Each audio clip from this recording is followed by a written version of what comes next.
500 lives saved from overdose. The nonprofit OnPoint NYC, which operates 2 overdose prevention sites in Upper Manhattan and Washington Heights, announced that milestone this week. CBS 2's Jessi Mitchell now with an exclusive look inside.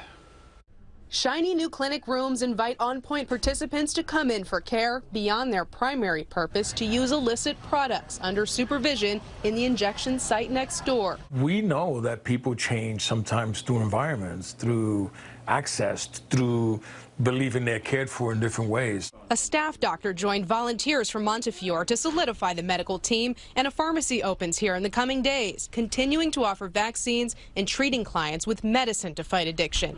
But their controversial harm reduction approach does not push participants to quit using drugs. If we're here and we're constant and we're reminding people that there is another way to go, then we're doing our job. OnPoint expanded its hours to open at 6 a.m. last month in response to an increase in overdoses overnight at Marcus Garvey Park, brought to their attention by local police precincts. But near its Washington Heights site, where subway syringe cleanups have the support of the city, neighbors like Lead Black feel more needs to be done. I do appreciate that the tunnel looks better, but here, now that I live here in this area, this is the active zone, right? This is where you need help and you need active enforcement like ASAP. He took me for a walk on his block.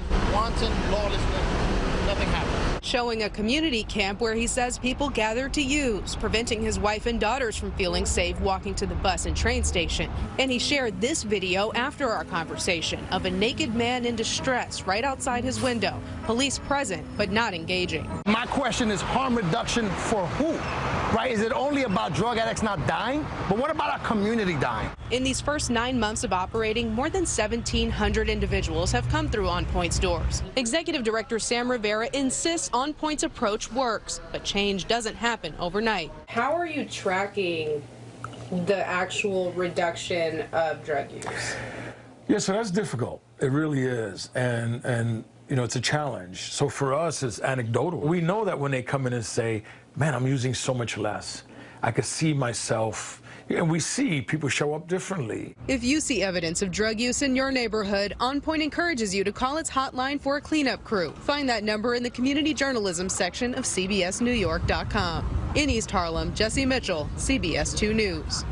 The NYPD has not responded to our request for comment on its partnership with OnPoint and their interaction with that man in distress.